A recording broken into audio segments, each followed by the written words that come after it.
de la noche salí de la cafetería y me entretuve dando un rodeo por los jardines de la universidad, para estar seguro de volver a mi departamento cuando el ciclón hubiera pasado. Peor para Florencio si me esperaba con ánimo, de pelea. Sentiría mucho tener que romperle los lentes, pero ese no era su estilo. Seguramente hallaría a Mercedes con la blusa desgarrada y el cuello ortopédico roto. Florencio lo sabe todo. Silvio, ¿qué vamos a hacer? Y esa noche la consolaría con Valiums y palabras tiernas. No te preocupes, mi vida, me tienes a mí. Pero a la mañana siguiente, cuando me llevara el desayuno a la cama, le anunciaría que después de largas meditaciones y con todo el dolor de mi corazón, había decidido que no congeniábamos. Get out of my life. Pero nada sucedió como lo había planeado. Mercedes no fue descubierta y solo estaba furiosa por mi tardanza. Florencio ni siquiera se tomó la molestia de vigilarla. El mismo día que leyó el anónimo, tomó sus maletas y se largó a París, donde se ha dedicado a escribir la narración que ahora estás leyendo como si de tu boca saliera. ¿Verdad que parece escrita por ti? ¿Verdad que parece un autorretrato? Si no te reconoces en él, será porque embellecí tu carácter. Mil disculpas. El esperpento psicológico es un género que no domino. Confío en que ya te habrás librado de Mercedes cuando este relato llegue a tus manos. Gracias por quitármela de encima. Tampoco yo la soportaba desde que se le metió en la cabeza el gusanito del arte. Creo que me tenía envidia, ¿sabes? Nunca te dejes arrastrar por ese pecado. Pero ¿cómo se me ocurre decírtelo a ti, si me consta que tienes un corazón de oro? Debo terminar ya, porque se me hace tarde para llegar a una cena en el Quai d'Orsay. Gorbachev aprecia mucho a los intelectuales, pero detesta la impuntualidad. Si supieras cuánto me aburren estos compromisos. Saludos a Murray y suerte con la tesis. Eduardo. Fragmento del cuento Borges y el ultraísmo de Enrique Serna. Esto es Nom de Plume, el podcast. Yo soy Aedem y este es el episodio número 44, titulado La complejidad detrás de Borges y el ultraísmo de Enrique Serna.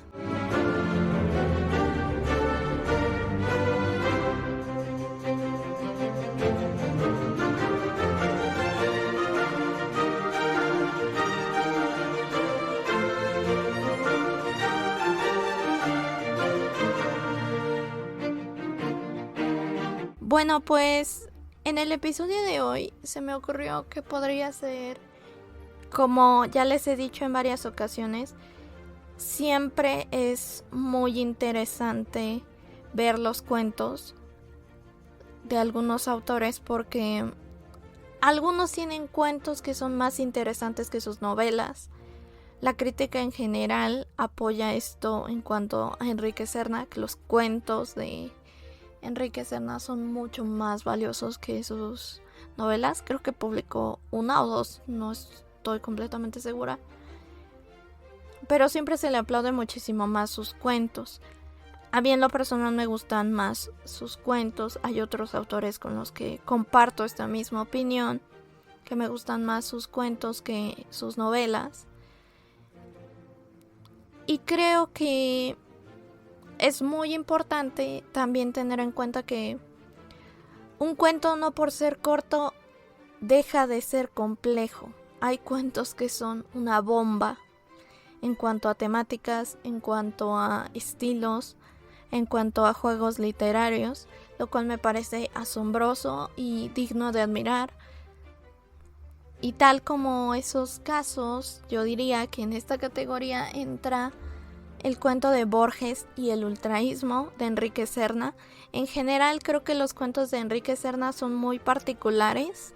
A mí, por ejemplo, me gusta mucho La última visita también, porque no es un cuento normal, de hecho es muy teatral. Es la clase de cuento en el que no hay un narrador y solamente se mueve a través de diálogos, lo cual pues es un ejercicio muy interesante. Y lo que noto en esa clase de escritos de Enrique Serna es que él tiende a ser muy crítico con muchos más temas de los que aparentemente trata su cuento. tal como el caso de este cuento que se publicó en Amores de Segunda Mano. Y bueno, es un cuento, este sí es un poco más largo que los anteriores, pero a la vez es muy digerible porque es parte del estilo de Enrique Serna. Él utiliza un lenguaje pues muy sencillo en realidad, y la línea principal del cuento en realidad es bastante sencilla. Obviamente les voy a tener que contar de qué trata si no lo han leído. Igual yo creo que no pierdan mucho, si no es que nada, con que yo les cuente. Solamente pues es también para que pues exploren otros autores. Principalmente pues es un escritor mexicano. Entonces pues yo creo que vale la pena darle una oportunidad a los autores también. Bueno, el cuento como tal trata de la envidia entre dos intelectuales. Es una lucha de egos constante que es entre Silvio y Florencio. Silvio se reconoce como inferior a Florencio. Florencio es toda una autoridad intelectual. Y Silvio pues siempre se rebaja y se ve por debajo de él. Hasta que él, en una serie de, yo diría, entre casualidades, accidentes y cosas que después vamos a descubrir que no fueron tan accidentales como parece, pues Silvio seduce a Mercedes, la mujer de Florencio, y de esta manera él trata como de igualar las cosas. Mientras él es humillado en el campo intelectual, él lo va a humillar pues en el plano personal, por decirlo de esta manera, hasta que algo resulta mal. Y aquí les voy a explicar. Es toda una serie de temáticas que se ven con facilidad. Yo creo que incluso si se estudia mucho más se puede encontrar mucha más temática sobre ello. Creo que es un cuento que no se ha estudiado lo suficiente. Y a mí me parece muy impresionante que haya tanta falta de crítica al respecto. ¿Qué sucede en este cuento? Primero que nada, creo que lo más importante es explorar el título. El título ya nos da una primera temática, que pues es Borges y el ultraísmo. No sé si ya les he comentado, probablemente sí, probablemente no, pero bueno, uno de los movimientos vanguardistas que también fue importante, pero no tanto en el plano mundial, fue el ultraísmo, ya que este surgió en España y como saben, pues en España estaba todo muy atrasado. El ultraísmo tuvo mayor repercusión tanto en España como en Latinoamérica. ¿Cómo fue que repercutió en Latinoamérica? A través de dos personajes principalmente, que fue Vicente Huidobro, que tomó las ideas de otras vanguardias, incluyendo el futurismo, el cubismo y por supuesto el ultraísmo, y él se proclamó autor del creacionismo, aunque pues se ha dicho que simplemente era una repetición de lo que ya se hacía en las otras vanguardias. Y otro personaje que también lo trajo a Latinoamérica fue Borges. Sin embargo, y esta es una polémica que también se aborda un poco en el cuento, Borges, después de algunos años, reniega del ultraísmo. De hecho, él había firmado el manifiesto ultraísta y después se deshizo de todos esos documentos y comenzó incluso a hablar mal del ultraísmo, porque él quería que no se encasillara su obra simplemente como ultraísta, sino él quería ir más allá. ¿Por qué es importante este tema para el cuento? ¿O por qué se le da el título de este tema al cuento? Esto es muy simple. Silvio es un profesor universitario que está haciendo una tesis sobre Borges y el ultraísmo.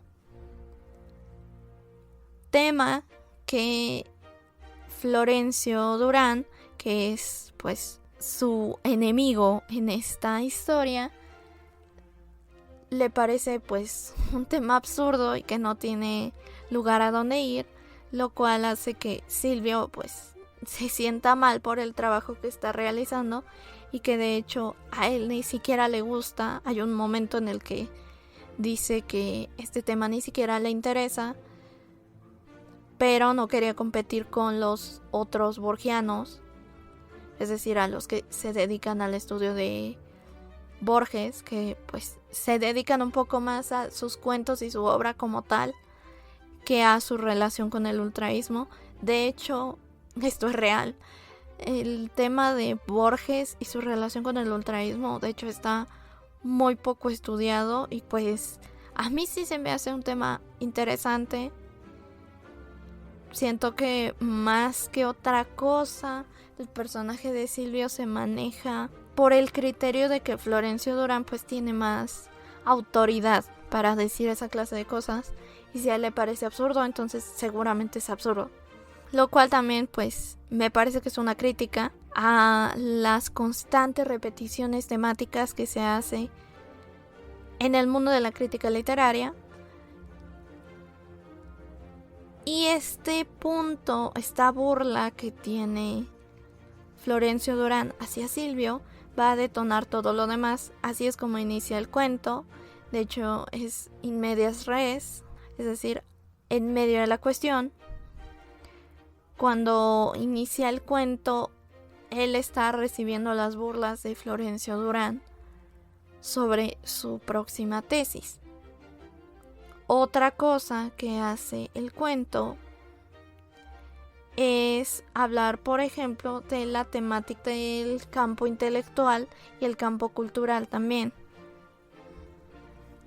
Que este es un tema que sí he visto muy estudiado sobre el cuento y que me parece una cuestión muy bien vista, muy acertada, en la que pues era una cosa que ya les estaba comenzando a comentar, que Florencio Durán pues tiene un papel importante para dar ciertas opiniones, ciertos criterios. Incluso hay un punto en el que Silvio encuentra un ensayo sobre la envidia en Latinoamérica y que él mismo dice que es un tema y unas operaciones bastante absurdas las que hace, pero solo una persona como Florencio Durán podría convertir esta porquería en algo digno de leer. Lo cual también tiene que ver con que Florencio Durán, al ser una autoridad, puede hacer y deshacer toda cantidad de cosas y se le va a reconocer simplemente porque tiene un lugar ya puesto dentro del mundo cultural y por supuesto del mundo intelectual. Y el tercer asunto, que es el que a mí más me llama la atención, no solo por el hecho de que exista, sino por el hecho de que no se ha estudiado, por lo menos no a grandes rasgos, que es la parte del juego literario. ¿Qué ocurre aquí? Y esto es parte de lo que les leí en la introducción. ¿Qué ocurre aquí? Tal como les leí en la parte de la introducción del episodio, lo que les leí fue el final del cuento. Y es que el final cambia toda la percepción que nosotros como lectores tuvimos acerca del cuento. Porque todo el cuento está escrito en primera persona y esa primera persona es Silvio, quien es constantemente burlado y visto desde abajo por Florencio Durán. Al final se revela que quien escribió toda esa historia fue Florencio Durán, quien no hace más que burlarse de Silvio constantemente, y más aún en esta ocasión porque Silvio, que se creía vencedor de haberle quitado a su mujer, descubre al final, al igual que nosotros los lectores, que Florencio Durán no quería a su mujer y que solo estaba buscando cómo deshacerse de ella. Porque para esto llega también un punto en el que Silvio está harto de Mercedes y quiere deshacerse de ella a toda costa. Así que le pone una trampa, entre comillas, a Florencio Durán, pretendiendo que sean descubiertos y él se encargue de su mujer. Sin embargo, esto no sucede porque era parte de todo el plan de Florencio Durán. ¿Qué pasa con el juego literario?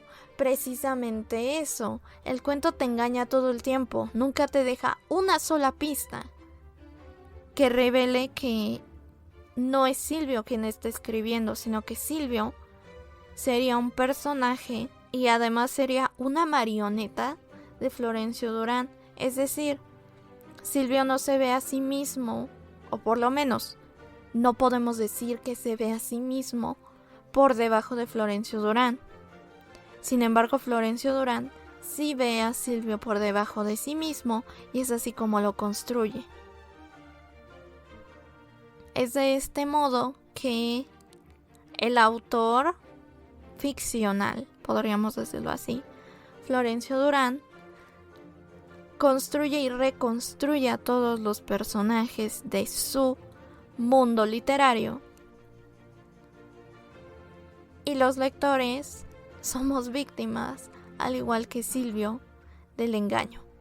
Porque además hay una clave que es muy importante y me parece que es parte de lo que no permite que se revele la identidad del verdadero autor ficcional, que es que una parte de la conversación que tienen Silvio y Florencio Durán es que Florencio siempre lo llama Eduardo y él dice: no sé si es porque no se sabe mi nombre o porque no le importa. A lo largo del cuento siempre se refiere a sí mismo, es decir, a Silvio, como Silvio. No es hasta el final del cuento que lo llama Eduardo, una vez que ha revelado que él es el autor del texto, que lo escribe y lo termina como si fuera una especie de carta. De modo que la humillación es todavía más grande y esto también es parte de la complejidad del personaje de Florencio Durán, porque demuestra efectivamente que Florencio Durán como personaje sí sabía el nombre de Silvio, simplemente no quería decírselo porque no tenía respeto por él, y se nota finalmente que nunca tiene un respeto real por él. De este modo lo humilla no solo intelectualmente, sino personalmente, haciéndole saber que su pequeña broma no tuvo repercusión en él de ningún modo, y que por tanto quien termina ganando de todas maneras posibles, incluso en el campo del éxito. Por eso este último párrafo también es importante, porque Florencio Durán es toda una figura y esto hay que recordarlo, y como tal cumple ciertos compromisos que, como él lo dice en el propio cuento, le aburren demasiado. Él tiene tanto éxito que le agobia ser tan exitoso.